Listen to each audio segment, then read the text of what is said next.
Hoy, en Comité de Gerencia, Amazon presenta nuevo servicio de blockchain. ¿Cómo serán las juntas directivas en 2030? Colombia cada vez más cerca de la OCDE. Hoy, en Comité de Gerencia, en su edición número 48.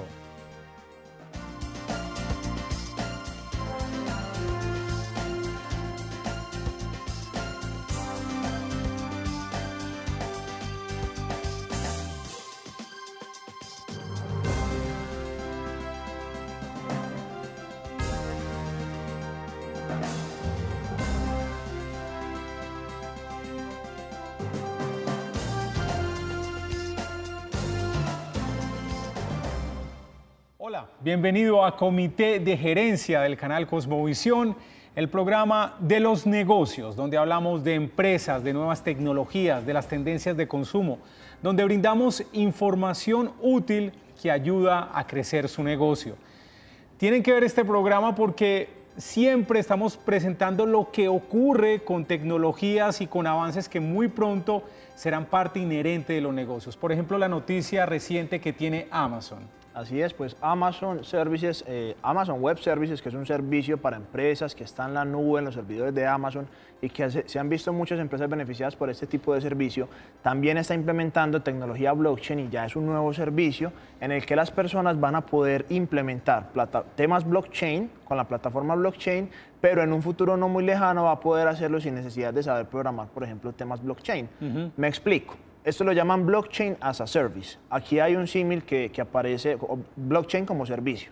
Y hay un símil que aparece desde hace varias, creo que ya una primera década, que es software as a service. Por ejemplo, usted antes necesitaba un programador que hiciera todo un desarrollo de software para una solución para su empresa y eso lo licenciaban y eso tenía unos costos bien altos. Pero ahora usted, por ejemplo, si quiere tener su propia página web, usted no necesita directamente contratar a un programador. Usted puede utilizar un software as a service, un software como servicio, hacer su página web, hacer, por ejemplo, una página de aterrizaje que has hablado tú en temas de marketing digital, hacer de pronto, tener su propio carro de compras y no tienes que saber programar absolutamente nada. Simplemente es arrastrar elementos y digamos, conectarlos entre sí, pero es bien sencillo.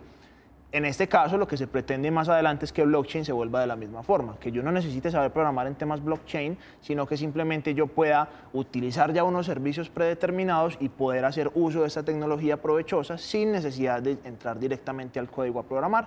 Y obviamente, pues quien sepa programar en los lenguajes de programación que normalmente son Java, o bueno, algunos otros porque no me lo sé, pero sí. el que sepa programar, el que tenga código de programación, pues va a poder incluso potenciar aún más esta tecnología que es blockchain, que aquí en Comité de Gerencia siempre lo traemos porque sabemos que es un tema que va a revolucionar muchas industrias y de hecho ya lo está haciendo. Prueba de ello pues es que Amazon ya está trabajando con eso. Oracle hace 6 meses sacó también un proyecto muy similar en la nube. También. IBM hace un año sacó también otro proyecto que todos están compitiendo en la nube para ofrecer este tipo de servicios. Que hace un par de semanas te preguntaba, Luis, cuál era la diferencia entre un servicio de la nube y el blockchain.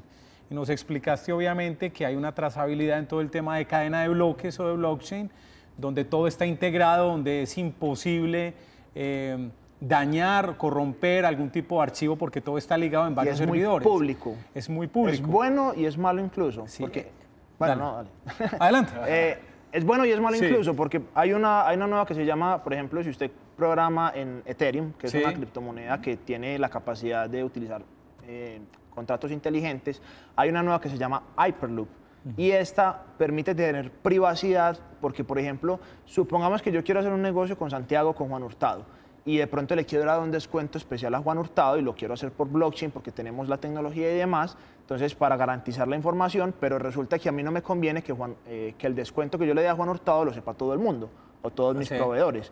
Con blockchain normalmente no se podría hacer eso porque la información es pública. Hyperloop permite de pronto unos desarrollos un poco más privatizados y eso le da de pronto una característica un poco más anónima y más de un manejo un poco más personalizable al tema blockchain. Ahí se está innovando sobre la misma blockchain, o sea, todos son temas muy nuevos, muy novedosos, pero realmente hay un potencial enorme en la industria de avance. A lo que iba es que es como un paso natural de Amazon, no solamente por ser compañía tecnológica, sino que como está trabajando con todo el tema de nube, de alojamiento para empresas, pues como un paso natural ofrecer un nuevo servicio en este sentido, en cadena de bloques. Y va a ayudar muchísimo al usuario final. Yo, por ejemplo, tengo una página de internet, Sí.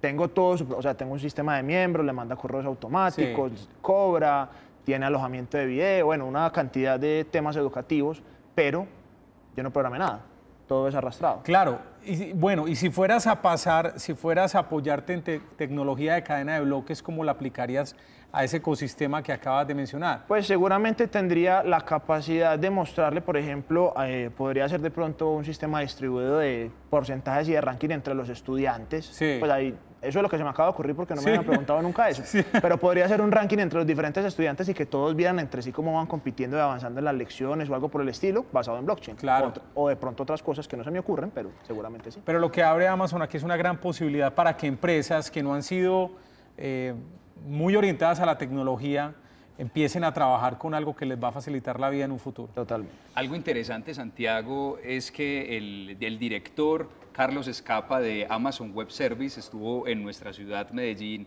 en Ruta N, hablando sobre inteligencia artificial, en una charla a la cual asistí, y me llama la atención que si bien no hablo de blockchain, se habló de inteligencia artificial, y tuve la oportunidad de hacerle la pregunta de cuál es la tendencia a nivel mundial que se está manejando entre Big Data y las políticas de privacidad. Y el señor pensaba un poco la respuesta porque pues, es bien complejo con todo, Claro. con todo lo que ha pasado. Si bien no se trata de blockchain, pero estamos hablando de la misma compañía y la posición que tienen ellos. Y me llamó mucho la atención lo que dijo, que es una cosa son mis datos y otra muy diferente son los datos acerca de mí. Ajá. Entonces es muy diferente Sí. el registro que uno hace. Yo me llamo Juan Hurtado, nací en tal fecha. Y otra cosa es toda la actividad que yo estoy haciendo específicamente en una red social Sí. y de la cual genera Big Data, que esa no es información mía, sino que es información acerca de mí y le pertenece a la plataforma. Igual sigue siendo terreno gris porque hay mucho. claro. Exacto. O sea, sigue siendo un terreno complejo, sobre todo Claro. con lo que acaba de pasar pues hace poco con Facebook, que lo hemos cubierto aquí en varias audiciones.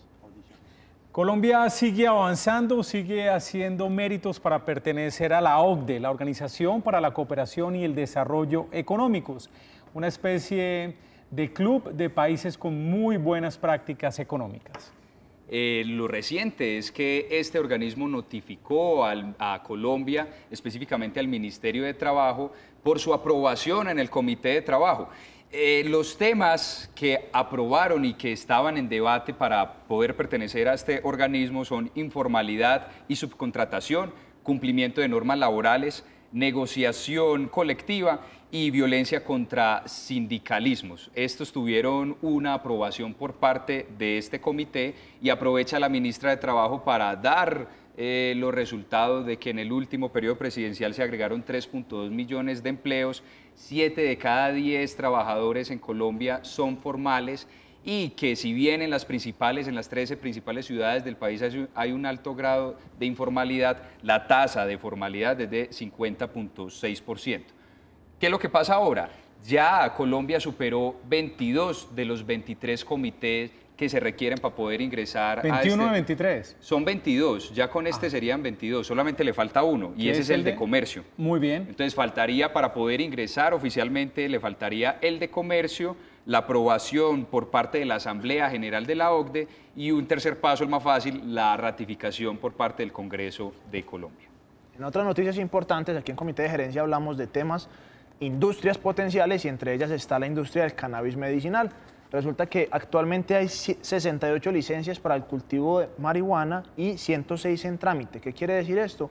Que la industria cada vez se duplicó desde la vez pasada la cantidad de trámites al momento, y lo que significa esto es que cada vez se está adoptando de forma lenta pero progresiva la industria del cannabis medicinal. Cuentas de algunos expertos indican que el mercado mundial mueve entre 7.700 y 12.000 millones de dólares al año en la industria legal del cannabis. El déficit comercial colombiano para el mes de febrero se redujo en 213 millones de dólares estadounidenses, jalonado este movimiento por la baja de las compras de combustibles y productos de la industria de extracción mineroenergética, que disminuyeron en un 27.9%, y las compras originarias de Estados Unidos también disminuyeron en un 19.7%. Sin embargo, en el año corrido, las importaciones han aumentado en un 5.2%.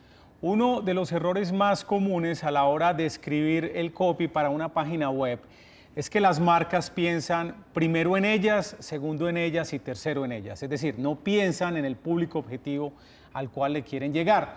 Entonces, por ejemplo, si tienen una tecnología muy valiosa, vamos a seguir con el ejemplo del blockchain, van a decir, bueno, nosotros tenemos toda nuestra información basada en blockchain, pero realmente, ¿qué significa eso para el usuario?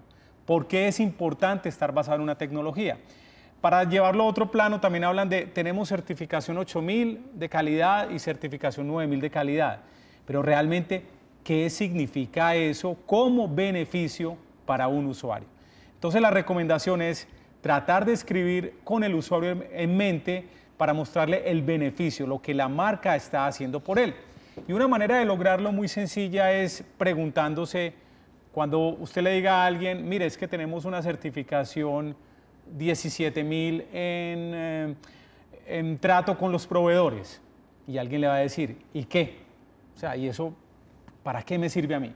La respuesta tiene que ser no, que si tenemos un buen trato con los proveedores, pues obviamente tenemos una política de responsabilidad social. Ah, muy bien.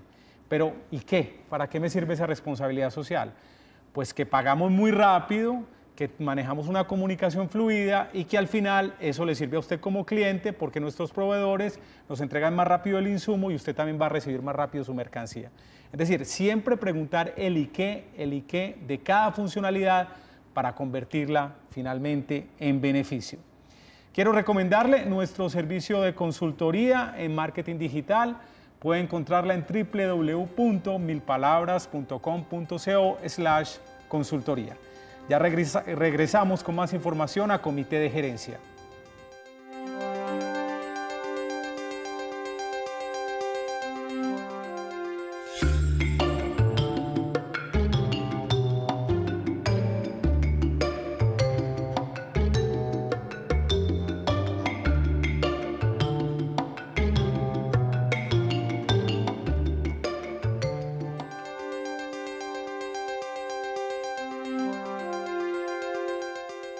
Vendes Fácil presenta Aprendiendo Fácil de e-commerce. Hola a todos, bienvenidos a la primera edición de Tips Fáciles sobre e-commerce. Para hoy te recordaremos unos pequeños tips para que escribas tu dirección adecuadamente y tu mercancía sea entregada y recibida a su destinatario final. Lo primero que debes de tener en cuenta es que si no estás seguro de tu dirección, entonces mira la factura de servicios, que ahí siempre está exacta y correcta. Segundo, nunca olvides dar puntos de referencia si vives cerca de un supermercado, de una tienda o de cualquier otro lugar cercano a tu dirección. Tercero, es muy importante que siempre especifiques tu dirección, si es calle, carrera o circular. 4. Si tienes dudas de encontrarte en el establecimiento a la hora de la recogida de tu producto, deja a alguien encargado y de confianza que despache tu mercancía. Quinto, recuerda que de una información efectiva depende una entrega segura e inmediata que fideliza en todo momento al cliente. Esto fue todo por hoy y si quieres seguir aprendiendo fácil, entonces suscríbete a este canal. Hasta pronto.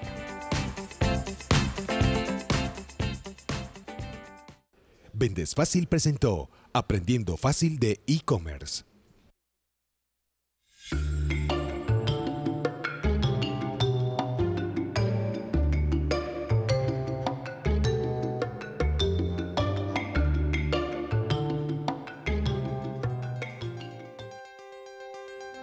Regresamos a Comité de Gerencia. Les recordamos que estamos en Facebook. Nos puede encontrar como Comité de Gerencia Cosmovisión. Allí esperamos sus comentarios, sus opiniones con este programa que hacemos en el canal Cosmovisión. Y a esta hora, noticias de la bolsa con Juan Hurtado. Pues tras cerrar una jornada de negociación con un monto de 139.400 millones de pesos, El Colcap cerraba para el día viernes 20 de abril en 1.561 puntos con una desvalorización de 0.7%. La acción más valorizada fue Promigas con una valorización de 3% y la más desvalorizada fue el Grupo Argos con menos 2.9%. Hemos estado hablando con respecto a la bolsa que muchos inversionistas particulares se han salido del mercado de capitales pues para dar paso a otro vehículo de inversión como es el fondo de inversión colectiva, o también conocido muchas veces como fiduciarias, o que estas fiduciarias son las que administran estos recursos. La noticia es que del Grupo Aval, la comisionista de bolsa, Casa de Bolsa y Corfi Colombiana se han unido para manejar 2.5 billones de pesos colombianos y así administrarán estos recursos a través de fondo de inversión colectiva. Esto lo han hecho con el fin de que las comisionistas pues, se dediquen más al hecho de comercializarla y poder distribuir estos recursos con los clientes, mientras que las fiduciarias, como bien estaba contando, se encarguen de administrar estos recursos. Recordemos que en Colombia hay 350 FIC o fondos de inversión colectiva que administran alrededor de 21.000 millones de dólares. Algunas incluso llegan con una rentabilidad de más del 20%. Y una noticia final con respecto a la bolsa es que se ratificó la sanción contra Cementos Argos de 73.000 millones de pesos colombianos. Argos ha dicho que va a pagar esta sanción, pero que no dejará de tener sus recursos legales para ver cómo puede salir ese conflicto legal. Y por su parte, Corredores da Vivienda ha rebajado el precio objetivo del Grupo Argos, lo ha rebajado a 23.000 pesos colombianos por acción. Pasando a otro rubro, los comerciantes de Envigado, que es una zona del sector, básicamente pueden tener una exención tributaria producto de los retrasos en las obras que se han presentado en el sector de Envigado Metro Plus. Las exenciones tributarias son sencillas: 50% del impuesto predial, retroactivo a partir del 1 de enero de 2018. Quiere decir que si usted de pronto ha pagado el impuesto ya en este momento, puede acercarse directamente a averiguar cómo pueden restablecer la tarifa para poder ser efectiva. Y adicional, sobre el impuesto de industria y comercio, que tiene con vallas y avisos, pues obviamente por la afectación de la zona no es un impuesto que se vaya a cobrar. Ahí tiene esos dos beneficios para los comerciantes del sector de Envigado. Durante este fin de semana, el ministro de Hacienda, Mauricio Cárdenas, se reunió en Washington con líderes del Fondo Monetario Internacional y el Banco Mundial. Dentro de los aspectos que se resalta es que el ministro pidió un rescate financiero para Venezuela de hasta 60.000 millones de dólares.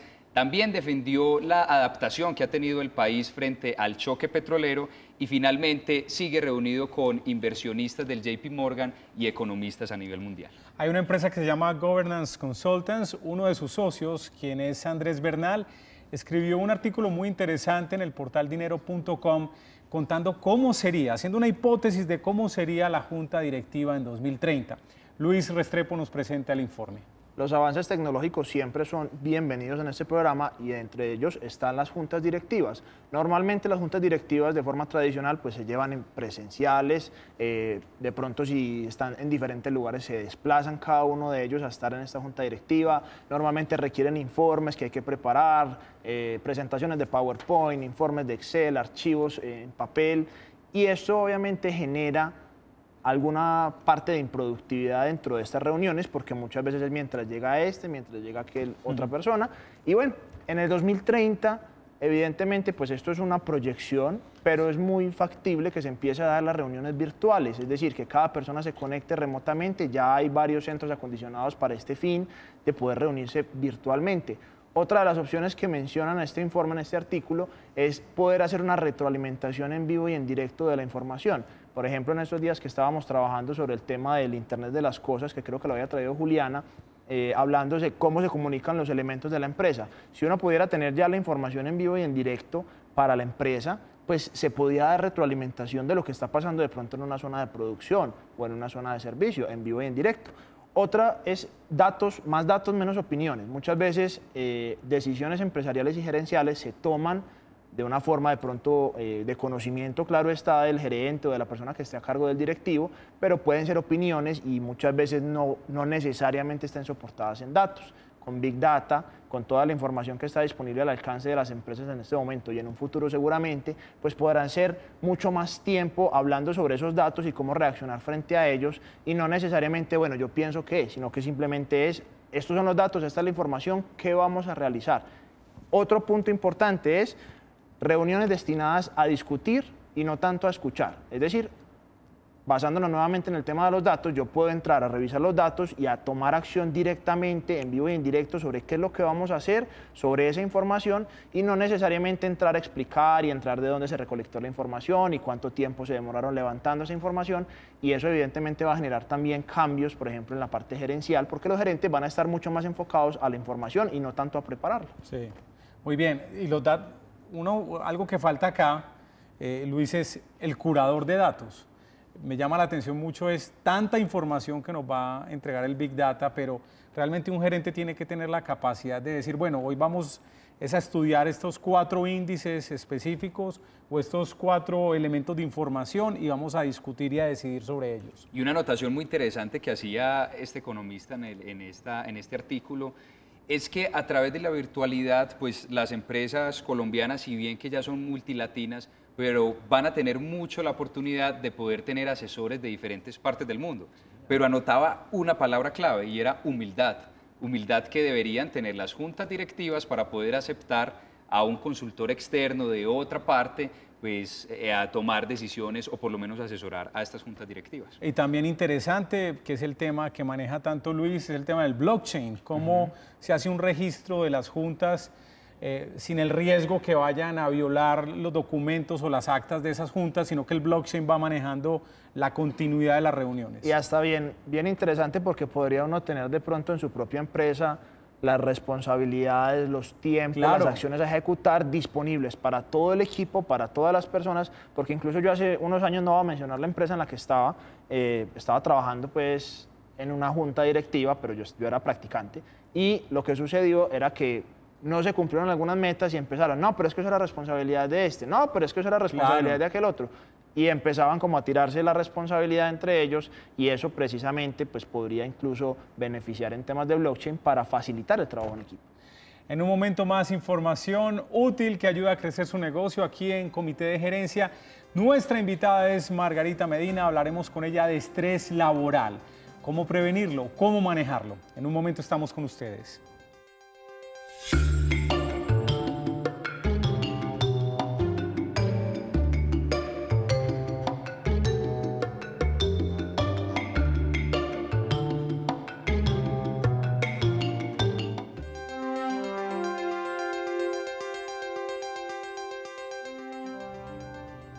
Como siempre, les traemos recomendaciones para usted, y hoy tenemos a Felipe Gómez, director de Vivart Dental Clinic, quien nos va a hablar sobre un procedimiento revolucionario que es el All-on-4. Felipe, gracias por venir, bienvenido. Gracias, Luis. Cuéntanos de qué se trata este procedimiento. Bueno, el All-on-4 es una prótesis completa. Sí, esto le permite a los pacientes que hayan perdido los dientes por cualquier razón, ya sea por un accidente, por enfermedades periodontales o incluso por la odontología que había antes, que era un poquito más agresiva, recuperarlos todos de una sola vez. Sí, se puede aplicar todo para la parte superior o para la parte inferior. Bueno, ¿y qué requeriría una persona y qué requieren ustedes para poder realizar estos procedimientos?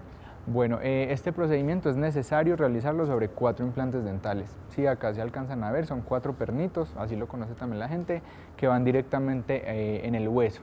Digamos que van a ser como las columnas para poder soportar toda esa prótesis. Se necesita también una tomografía, que es una ayuda diagnóstica en tercera dimensión. Eso le va a permitir, en este caso al doctor Carlos, que es el cirujano, determinar la cantidad de hueso y la ubicación donde se van a poner cada uno de esos implantes. Y también el tamaño, ¿cierto?, de cada uno de esos implantes es importante. Una vez tengamos esto y una vez la prótesis se haya elaborado, que puede demorarse más o menos de 15 a 20 días, depende del caso, una vez estas 2 cosas estén listas, ya el procedimiento se puede llevar a cabo. Bueno, Felipe, para las personas siempre es importante saber cuánto tiempo se tardan este tipo de procedimientos, cuánto tiempo se puede tardar.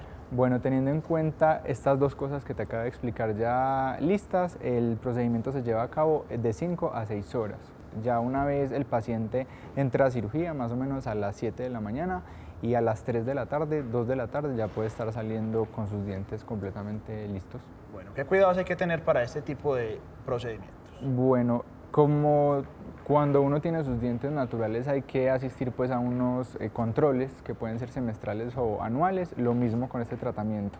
El mantenimiento puede consistir básicamente en retirar los dientes, los implantes nunca van a salir, los implantes siempre quedan en el hueso puestos, se retiran los dientes, se hace una buena limpieza, se revisa todo cómo está, si está funcionando bien y vuelve y se ponen los dientes. Hay que aclarar que este retiro de los dientes solamente se puede hacer en consulta, ¿sí? Porque eso pues tiene unos aditamentos especiales, el paciente no la puede retirar en la casa.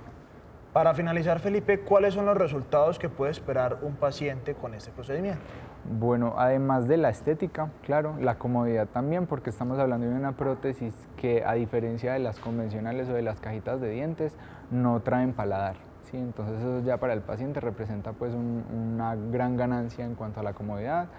A el habla también, ya no van a tener, digamos, tanto plástico en la boca, por así decirlo. El gusto va a mejorar, la sensación pues de los alimentos también va a mejorar mucho en boca. Entonces es básicamente eso, la función y la estética. Bueno, cuéntanos para los televidentes que estén interesados, ¿cómo los pueden contactar? Bueno, se pueden comunicar al teléfono pues que aparece aquí en la pantalla, es al 322-640-2797, esa es la línea telefónica de la clínica, funciona como celular y también funciona como WhatsApp. Entonces los pacientes de Cosmovisión que se agenden por ahí tienen la cita de valoración completamente gratis. Bueno, ahí está la invitación para todos quienes estén interesados. Nosotros continuamos con más información.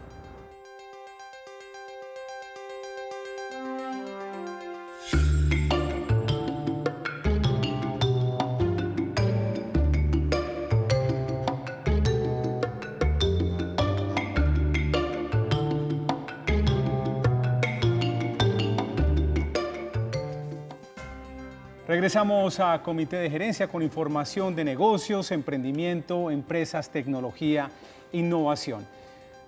La oportunidad que tienen los proyectos, los negocios verdes, Luis. Así es, Santiago. Bien importante dentro de esta era saber qué es un proyecto verde. Un proyecto verde es algo que apunta obviamente a la forma sostenible, ecológicamente amigable de realizar negocios, inversiones, empresas.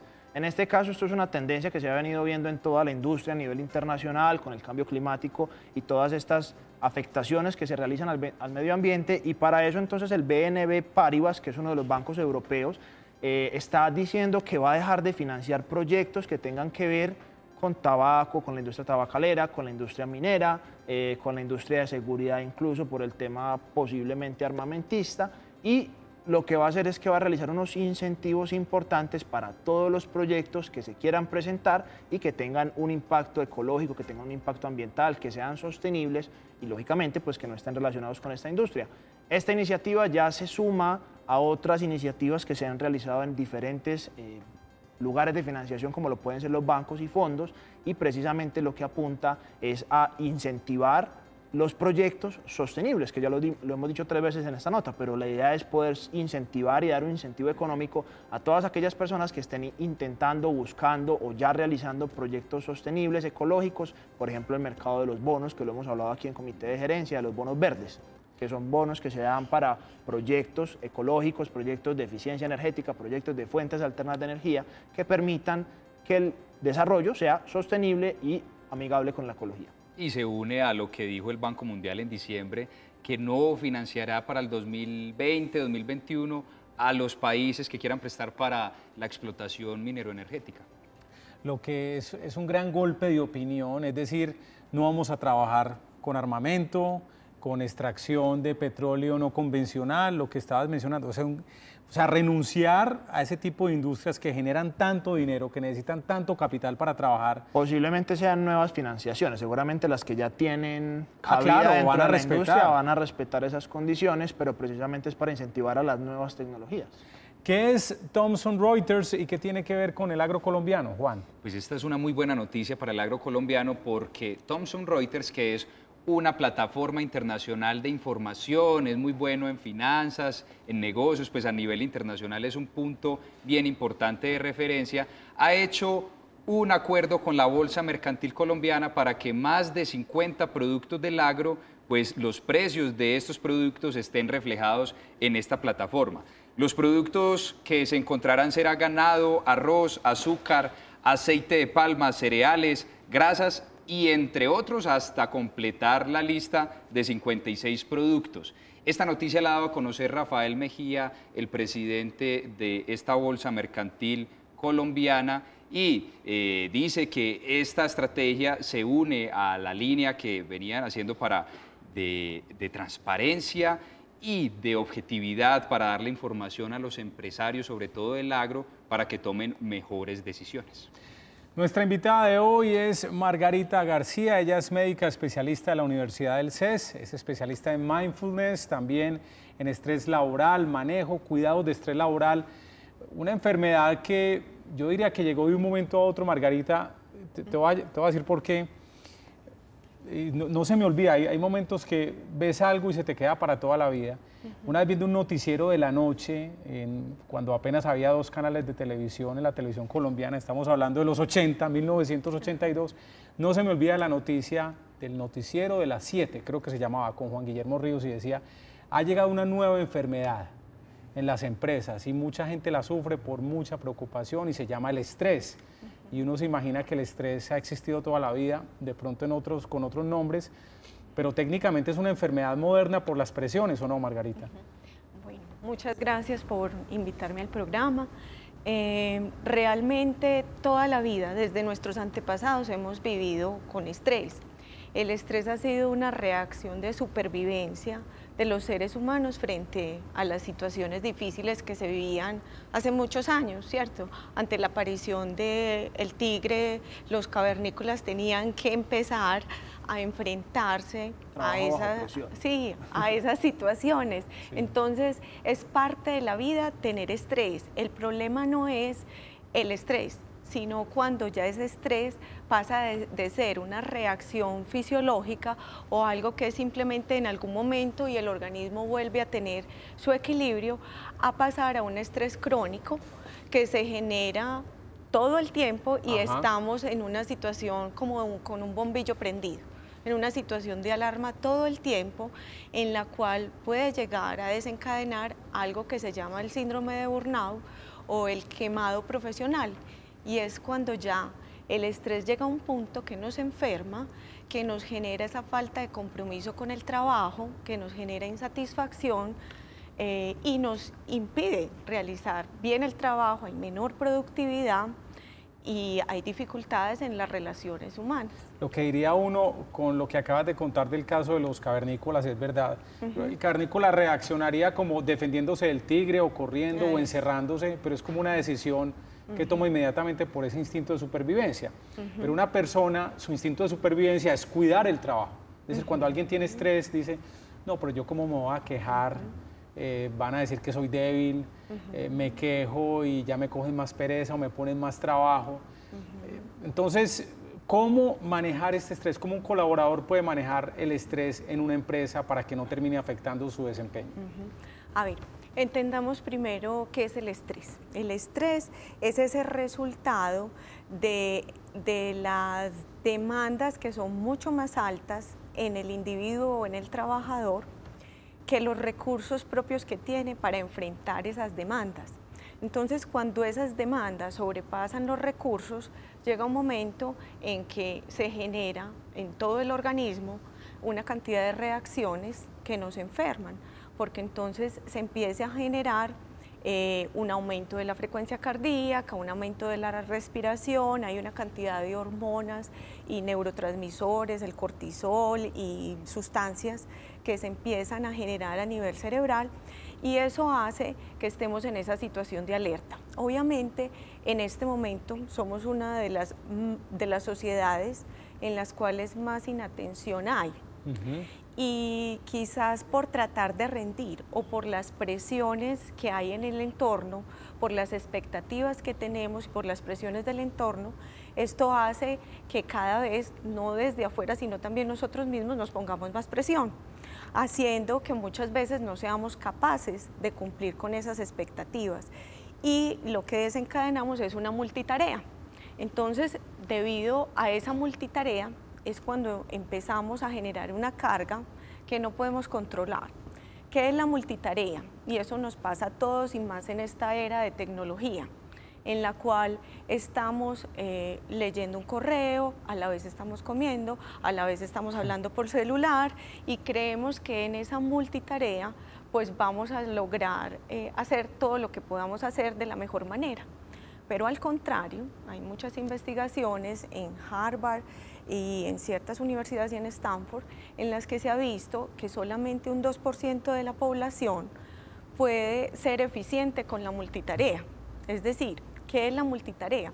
Tratar de hacer una cantidad de cosas al mismo tiempo, pero al hacer toda esa cantidad de cosas no estamos haciéndolas bien, no estamos conectados con lo que estamos haciendo y eso hace que estemos o con la mente en el pasado, lamentándonos de lo que no fue o de lo que pasó y eso lleva a una depresión, o con mucha ansiedad por el futuro, por lo que puede pasar. Entonces no estamos disfrutando ese momento presente, no estamos conectándonos con lo que nos deberíamos conectar y eso nos genera ansiedad. Podríamos decir que esta es una enfermedad de salud pública, sí. Es una enfermedad de nuestra era, incluso podemos decir que del 60 al 80% de las consultas médicas, pues un gran porcentaje son por estrés laboral. Entonces esto es una epidemia, por decirlo así, ¿cierto? Hoy en día se ven muchos emprendedores juveniles y alguna vez trajimos acá el caso de una empresa estadounidense que ofrecía consultas psicológicas por virtuales, online, y sobre todo hacía investigaciones sobre la generación millennial, la cual ha sufrido un estrés exponencial. De ahí me surgen dos preguntas. Con estas nuevas generaciones, las empresas tendrán que hacer mayor inversión para combatir el estrés laboral, y la otra sería, la toma de decisiones se está deteriorando, es decir, las personas cada vez más estresadas tienen menos capacidad de tomar decisiones acertadamente. Bueno, está el fenómeno que empresas como Google, Pfizer, Adidas, Facebook, Twitter han logrado incorporar en sus empresas programas de reducción de estrés. Hay un programa que se llama el Programa de Conciencia Plena o Reducción de Estrés, que es un programa que a las personas se le enseñan a conectarse con ese momento presente, porque es tanta la presión de las múltiples actividades que tienen que hacer que pierden la concentración en lo que están haciendo. Entonces podríamos decir que hay tanto que hacer que cada trabajador, cada 11 minutos, más o menos en el 57% tiene que cambiar de actividad, porque no es capaz de concentrarse, porque es tanta la lista de actividades que tiene que hacer que no logra estar atento a lo que está haciendo. Entonces, como te decía, estas empresas han logrado implementar en todo el programa de gestión humana, programas que sean eficaces para controlar esa tensión. ¿Cómo sería eso? Hay un programa que se diseñó en 1979 en la Universidad de Massachusetts por un biólogo que se llama John Kabat-Zinn, y este programa era un programa de 8 semanas que hacía que las personas estuvieran atentas al momento presente. Como les decía que estamos con la mente en el pasado o en el futuro, eso hace que perdamos la atención.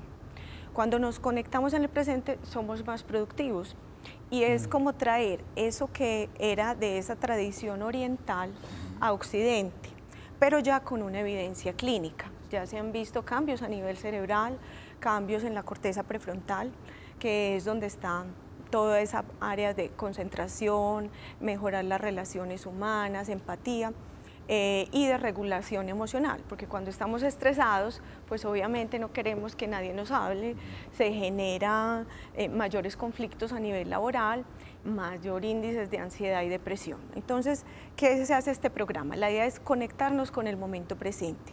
Si estamos con un cliente, estar atentos al cliente, no estar, o sea, hay que trabajar el estar pensando en otras actividades que tenemos que hacer. ¿Cómo se puede lograr eso? Eso se puede lograr a través de una práctica absolutamente sencilla que todos podemos trabajar, y es la práctica de la respiración. Así sean por lo menos 3 minutos en los que yo haga una inspiración y una expiración profunda. Eso hace a nivel del organismo y a nivel cerebral que cambien ciertas zonas que me ayudan a mejorar la tensión. Lo otro es, si estoy haciendo un trabajo, estar atento a ese trabajo. Si estoy comiendo, estar comiendo y disfrutando de lo que estoy comiendo. La parte más saludable, ¿no? Exacto. Dicen incluso las nutricionistas que cuando estás comiendo y viendo una película o haciendo otra cosa, comes más porque no estás concentrado en la comida. Entonces, la recomendación es concentrarse en sabores y olores. Eso, entonces es empezar a dejar esa inatención, que es lo que realmente el fondo de este problema de estrés. ¿Por qué? Porque dejamos de disfrutar el presente y de vivir y de hacer, y dejamos de ser productivos en lo que realmente tenemos que ser productivos. Entonces, en las empresas la idea es empezar a crear programas de reducción de estrés basados en conciencia plena. Entonces en una parte de prácticas, que se hagan prácticas y momentos, así como momentos de pausas activas, en donde se hagan prácticas de la respiración, prácticas de conciencia corporal, porque muchas veces no nos damos cuenta de la postura que tenemos, de cómo estamos regulando las emociones, de cómo estamos manejando toda esa cantidad de pensamientos que muchas veces no nos dejan. O sea, vivimos en los pensamientos y no nos dejan... En lo que hay que hacer. Eso, no nos dejan hacer lo que tenemos que hacer. Actualmente en las universidades también se están aplicando este tipo de programas, estos programas de mindfulness o conciencia plena, para reducir el estrés de estudiantes. Yo soy docente de la Universidad del CES y allá hemos implementado el programa de reducción de estrés. Nos hemos encontrado que esto ha hecho un mayor desempeño académico, y también en empresas hemos visto que el desempeño laboral es mucho mejor.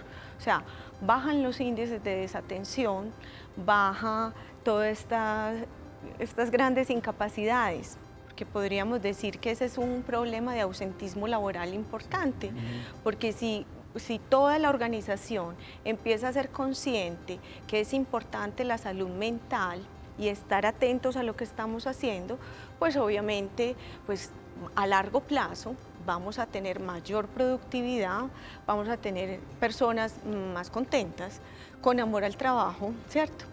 Y mejores, ¿cierto? Tanto física como emocionalmente. Es Margarita García, doctora del CES, experta en estrés laboral. En un momento regresamos con ella aquí a Comité de Gerencia.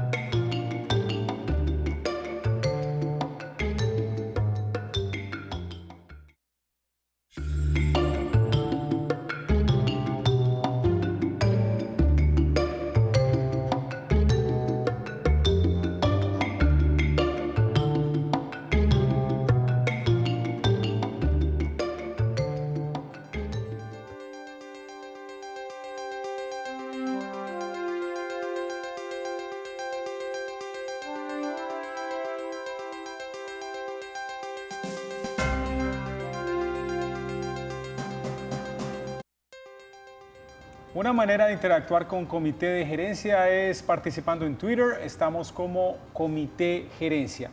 Hoy estamos hablando con Margarita García, doctora del CES, de un tema muy interesante que yo creo que nos ha afectado a casi todos, que es el estrés laboral. Margarita, tengo 2 preguntas rápidas. La primera, ayer tuve la oportunidad de estar por allá arriba, en la sierra, en una de las nuevas líneas del telesférico del metro cable. En Medellín. Aquí en Medellín. Y yo veía pues la realidad de varias personas que habitan esta zona, y es una realidad pues muchísimo más dura de lo que de pronto pudiera tener uno en su vida. Entonces me pasó un pensamiento por la cabeza, y es, si uno trae aquí de pronto una persona que esté deprimida, se da cuenta de todas las bendiciones que tiene en su vida. De acuerdo. ¿Podría funcionar algo así, o de pronto hay algún tipo de estrategia que se pueda aplicar en ese caso, en el ambiente laboral, en el estrés laboral?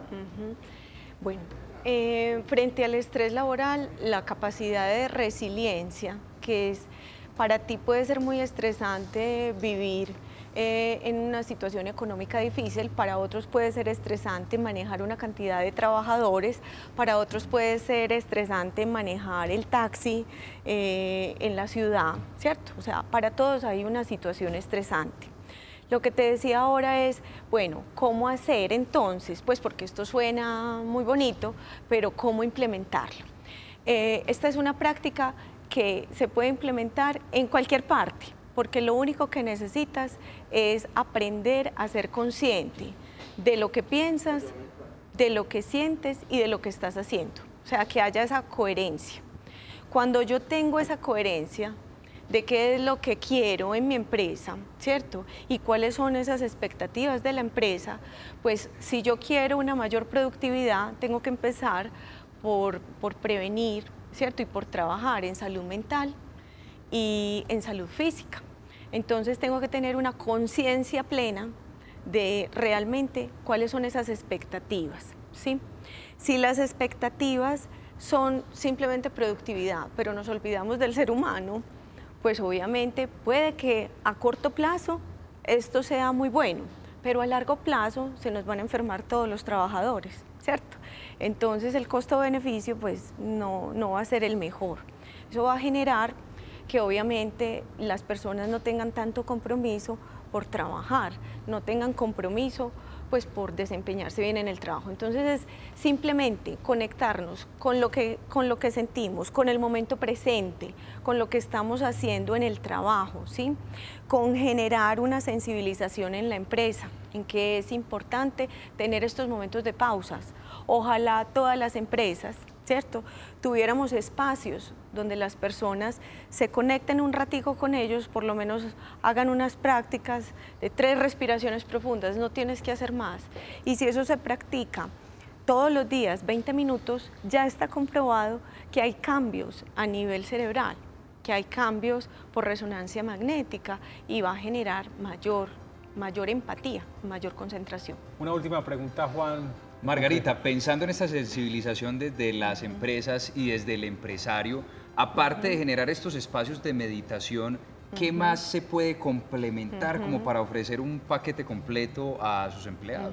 Bueno, por un lado la alimentación es importante, por otro lado los sitios de trabajo que sean un lugar también agradable, que hayan espacios en los que se pueda hacer lo que se está haciendo, ¿cierto? Pues no haya esta carrera y este estrés de que tengo que hacer 8 cosas al tiempo, ¿sí? El ejercicio también ayuda, o sea, es importante realizar una gestión del tiempo, entender que es que no podemos responder todos los correos, tenemos que centrarnos en lo importante, no lo urgente, ¿cierto? Entonces ahí iría una cultura organizacional pensando también en el bienestar de todos los empleados, en tener prácticas de autocuidado, porque muchas veces esperamos que la empresa nos dé una capacitación o nos dé algo para estar mejor, y muchas veces eso termina en una charla de un día o en una convivencia, pero no en herramientas efectivas. Esto lo podemos hacer todos los seres humanos en cualquier momento del día, conectarnos con la respiración y ser consciente de lo que pensamos, de cómo estamos actuando y de qué estamos haciendo en ese momento. Margarita, muchas gracias. Gracias a ustedes. Es Margarita García, doctora de la Universidad CES, hablando de estrés laboral aquí en Comité de Gerencia. Mañana otra cita con los negocios aquí en el canal Cosmovisión. Hasta pronto. La siguiente sección es patrocinada por Maestranza, Gestión Inmobiliaria. La estratificación es un mecanismo definido por la Ley 142 de 1994. Básicamente fue definida para el tema de los servicios públicos y esto va básicamente con el tema de las contribuciones y los beneficios que pueden tener los estratos más bajos. Esta normativa tiene en cuenta 6 tipos de estratos, el cual empieza en el número 1, el estrato 1, que corresponde al bajo, y el estrato 6, que corresponde al alto, pasando por el estrato 3, que es el estrato medio. Lo más importante de esto es que la normativa crea unos módulos de contribución o una contribución que deben hacer los estratos altos, que son los estratos 5 y 6, para ayudar con la carga de los estratos más bajos, que son el estrato 1, 2 y 3. Señalan que la estratificación en Medellín dejó de ser eficiente hace mucho rato. El criterio preponderante es la ubicación física, no la capacidad socioeconómica de las familias. Lo primero que tenemos que decir es que este procedimiento está establecido tanto por el Departamento Nacional de Planeación como por el DANE, ¿cierto? Lo segundo es que gran parte de este proceso lo lleva un software que es como una caja negra que lo entregó el DANE hace muchos años, y de ese básicamente, después de alimentarlo con las variables que se encuentran en campo, es de donde sale básicamente el estrato. Entonces, ¿cuál es el procedimiento? Lo primero es que esto siempre parte de una visita. El área de estratificación del municipio, que pertenece a Catastro, va y realiza la visita al sector y va y califica cada uno de las viviendas. Hay que tener en cuenta que aquí normalmente ni siquiera se tiene que entrar a la vivienda, no se tiene en cuenta quién vive, ni si esa persona tiene una situación económica difícil o no. Eso no se tiene en cuenta dentro de la metodología, solamente se tienen en cuenta los aspectos físicos. Entonces, en estos aspectos físicos, lo primero es que está, por ejemplo, si se tiene una vía. Entonces, si está de frente a una vía vehicular, tiene una calificación diferente a si está en un camino que ni siquiera es un andén, sino es un camino, ¿cierto? O si tiene solamente una vía que es peatonal. Entonces cada uno de ellos se está calificando y esa calificación es la que se mete posteriormente en el software. Pero ahí no va todo el procedimiento. Después de eso tienen que venir a la oficina y tienen que mirar dentro de la parte cartográfica exactamente cuáles son otros parámetros que tienen que tener en cuenta. ¿Por qué? Porque dentro de la definición de la estratificación hay unas zonas definidas por el DANE en su momento. Y esas zonas entonces puede ser de acuerdo al lado donde está cada una de las vías. Entonces en este lado de la vía puede pertenecer a una zona y a este lado de la vía puede pertenecer a otra zona. Entonces ahí es muy importante porque nosotros lo miramos dentro de la parte cartográfica y podemos definir cuál es la zona a partir de ese lado en que se encuentra la vivienda.